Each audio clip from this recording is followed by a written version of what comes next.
Hello friends, मैं हूं नरेंद्र और आप देख रहे हैं NDC info plus. Tech pulse के इस सीरीज में मैं आपके साथ शेयर करता हूं करंट टेक वर्ल्ड में चल रहे कुछ मजेदार और लेटेस्ट टेक अपडेट्स के बारे में। आज के लिए 3 अपडेट्स हैं, तो चलिए विदाउट वेस्टिंग एनी टाइम फटाफट शुरू करते हैं। पहला अपडेट है एप्पल के बड़ा और खूब पैसा वाला होने के कारण इसको मिलने वाले एडवांटेजेस को लेकर, क्योंकि इससे आने वाले 1-2 सालों में इसको अदर कॉम्पिटिटर्स की तुलना में बहुत ज्यादा एडवांटेज मिलने वाला है। जबकि चाइनीज ब्रांड्स जैसे Xiaomi, Oppo, Vivo और Honor आदि को बहुत ज्यादा नुकसान पहुंचने वाला है, क्योंकि ये अपना मार्केट शेयर एप्पल और सैमसंग को लूज कर सकते हैं। इसका जो मेन कारण है वो AI बूम के कारण DRAM और मेमोरी आदि की शॉर्टेज है, जिसके कारण इन स्मार्टफोन ब्रांड्स को एप्पल के कंपैरिजन में चिप्स वगैरह के मिलने में और भी ज्यादा दिक्कत होगी। इन कंपोनेंट्स के एक सप्लायर एग्जीक्यूटिव का कहना है कि मेमोरी चिप्स खरीदने के मामले में एप्पल का दबदबा Xiaomi जैसी चाइनीज स्मार्टफोन कंपनी के मुकाबले कहीं ज्यादा है। अगर मेमोरी की कमी होती है तो सप्लायर एप्पल को ज्यादा प्राथमिकता देते हैं कि एप्पल को माल पहले पहुंचना चाहिए, क्योंकि एप्पल एक बड़ा और रिलायबल कस्टमर है और यही वो चीज है जिसका फायदा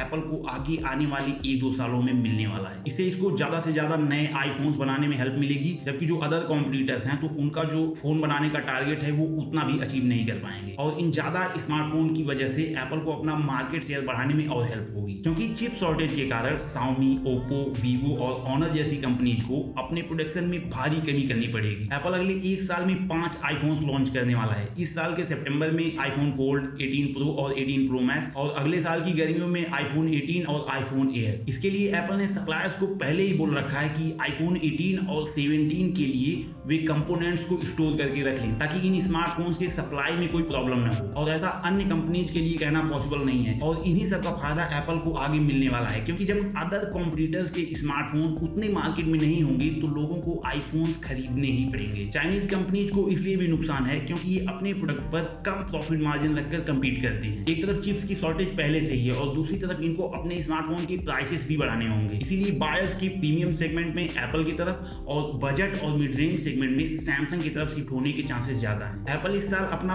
पहला फोल्डेबल स्मार्टफोन लॉन्च कर रहा है। पहले जो इसको बनाने का वॉल्यूम था वो 70 से 80 लाख यूनिट्स का था, लेकिन नई रिपोर्ट्स के अनुसार एप्पल अब 1 करोड़ यूनिट्स तक बना सकता है। मतलब पहले ही लॉन्च पर एप्पल फोल्डेबल मार्केट का सबसे बड़ा हिस्सा कैप्चर करने की कोशिश कर रहा है। और ऐसा बिल्कुल नहीं है कि चिप्स की शॉर्टेज एप्पल के लिए नहीं है, बल्कि LPDDR की कमी के कारण एप्पल को भी अपने A20 चिप्स की पूर्ति में 10 से 20% की कमी करनी पड़ सकती है। और कंज्यूमर्स के लिए बुरी खबर यह है कि आईफोन्स के प्राइसेस बहुत ज्यादा बढ़ने वाले हैं, क्योंकि कंपोनेंट्स की प्राइसेस 3 गुना तक बढ़ चुके हैं। वैसे आप कमेंट बॉक्स में ये जरूर बताएं कि आप अभी कौन सा स्मार्टफोन यूज कर रहे हैं और क्या यह 2027 की आखिरी तक चल जाएगा कि नहीं, क्योंकि इसके पहले तो स्मार्टफोन की प्राइसेस कम नहीं होने वाली। इसी के साथ चलते हैं अगले अपडेट पर, जो यूएस और चाइना के बीच AI मॉडल्स की एडवांसमेंट की रेस को लेकर आता है। अभी के लिए अमेरिकन AI मॉडल्स दुनिया के सबसे सुपीरियर मॉडल्स में गिने जाते हैं और चाइनीज मॉडल्स लगातार इनको चेस कर रहे हैं। यूएस की पूरी कोशिश है कि चाइना AI रेस में इसको कभी टक्कर न दे पाए, और इसके लिए जो भी बन रहा है वो सब कुछ कर रहे हैं, जैसे कि चिप्स की एक्सपोर्ट को रोकना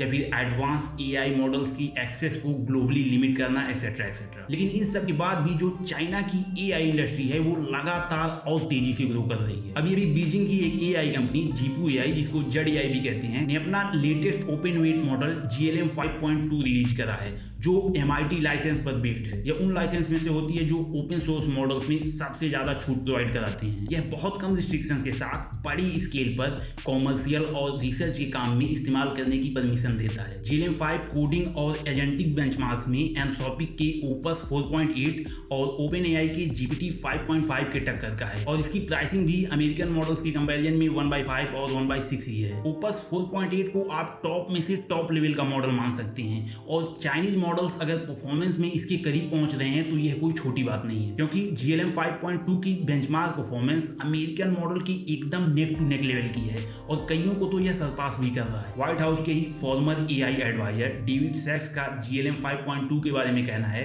कि यह एंथ्रोपिक की ओपस 4.8 से बस थोड़ा सा ही पीछे है, और OpenAI के GPT 5.5 के तो लगभग बराबर है। इन सबसे वेस्टर्न और अदर कंट्रीज का भी ध्यान चाइनीज मॉडल्स पर पड़ रहा है, क्योंकि यह ऐसे टाइम पर रिलीज हुआ है जब अमेरिकन गवर्नमेंट लगातार एंथ्रोपिक और OpenAI के सबसे एडवांस सिस्टम की एक्सेस को ग्लोबली लिमिट कर रही है। और अगर चाइनीज मॉडल अपने पूरे इकोसिस्टम के साथ फ्यूचर में विकसित हो गए, जो कि लगता तो है कि हो रहे हैं, मतलब कि अपने मॉडल अपने GPU आदि पर, तो फ्यूचर में चाइना का ही रूल होगा और यूएस की ये जो सारी रिस्ट्रिक्शंस हैं ये इन्हीं पर उल्टी पड़ जाएंगी, क्योंकि एक बार आधार सेट होने के बाद जब स्केलिंग की बात आएगी तो दुनिया की किसी भी कंट्री के लिए चाइना को बीट कर पाना बहुत मुश्किल होगा। इनका मॉडल थोड़ा कम एफिशिएंट और पीछे रह सकता है, प्राइवेसी और सिक्योरिटी कंसर्न भी रह सकते हैं, गवर्नमेंट एजेंसीज आदि में इनके एडॉप्शन को लेकर भी डाउट रह सकते हैं, लेकिन फिर भी ये इसको इतना सस्ता कर देंगे कि जो मैक्सिमम मार्केट होगा उन पर इन्हीं का दबदबा रहेगा। वैसे आपके हिसाब से फ्यूचर में इस एआई रेस को कौन जीतेगा, यूएस या फिर चाइना?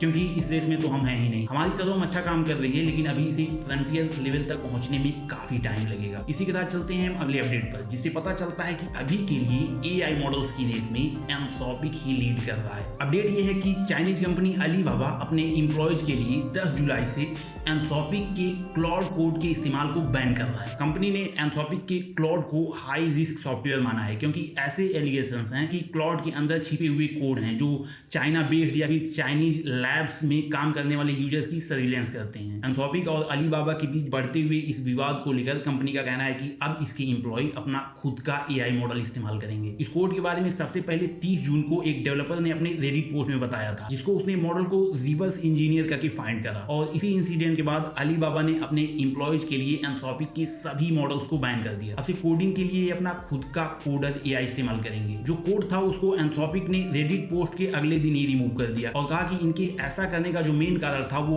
अनऑथराइज्ड यूजर्स को डिटेक्ट करके अपने मॉडल के डिस्टिलेशन को रोकना था और ये इसको बस रिमूव ही करने वाले थे। पहली बार देखने पर लगता है कि इसमें पूरी की पूरी गलती एंथ्रोपिक की है, जो कि है भी, क्योंकि अगर एआई कंपनीज ऐसा करेंगी तो इन पर कोई कैसे भरोसा करेगा। लेकिन यहाँ पे पूरी गलती एंथ्रोपिक की भी नहीं है, क्योंकि ये ऐसा करने के लिए मजबूर थे। ये दिन रात मेहनत करके अपने मॉडल को और बेहतर कर रहे हैं और चाइना की बहुत सारी कंपनीज इनके मॉडल का इस्तेमाल अपने मॉडल को ट्रेन करने में कर रही हैं। इसी को मॉडल डिस्टिलेशन कहते हैं। ये बिल्कुल ऐसा ही है जैसे एग्जाम के दौरान आपकी पूरी आंसर शीट को कोई बगल वाला चेप रहा हो। एंथ्रोपिक ने अलीबाबा पर यह पहले ही दोष लगा रखा है कि ये इनके मॉडल क्लाउड का डिस्टिलेशन करके अपने मॉडल क्वेन को ट्रेन कर रहे हैं। इसके लिए एंथ्रोपिक ने यूएस सेनेट बैंकिंग कमेटी में शिकायत भी करी, जिसके अनुसार 25,000 फ्रॉड अकाउंट के जरिए जो कि क्वेन एआई से जुड़े हुए थे, उन्होंने 22 अप्रैल से 5 जून के बीच क्लाउड पर 28.8 मिलियन बार इंटरेक्शन करा। इस आरोप को अलीबाबा ने पूरी तरह से खारिज कर दिया था, लेकिन एंथ्रोपिक का कहना था कि ये सब काफी टाइम से चल रहा है और जो चाइनीज एआई लैब्स हैं वो इनके मॉडल्स की डिस्टिलेशन रैकेट चला रहे हैं और इसीलिए इन्होंने इस तरह के कोड्स ऐड करे जिसे पता लगाया जा सके कि कौन सी भी कंपनीज हैं जो इनके मॉडल का इस्तेमाल करके अपने मॉडल को ट्रेन कर रही हैं। इन्होंने पहले ही चाइना के लिए अपने मॉडल को रिस्ट्रिक्ट कर रखा है, लेकिन चाइनीज कंपनी जो हैं वो जुगाड़ लगा के इनके मॉडल का इस्तेमाल कर ही लेती हैं। जुगाड़ यही होता है कि जो सिंगापुर की चाइनीज कंपनीज हैं ये उन्हीं की मदद से इनके मॉडल का इस्तेमाल कर पाते हैं। वैसे इस तरह की नकलची वाला काम ठीक तो नहीं होता,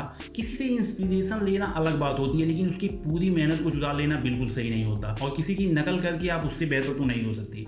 तो हाँ, आज के लिए बस यही 3 अपडेट्स थे। आपको कौन सा वाला अपडेट अच्छा लगा कमेंट बॉक्स में जरूर बताएं और अगर वीडियो अच्छी लगी हो तो इसे भी लाइक कर दें और इस तरह की वीडियो देखना अच्छा लगता है तो चैनल को भी सब्सक्राइब कर दें। मैं आपसे मिलता हूँ अगली वीडियो में, तब तक के लिए बाय बाय।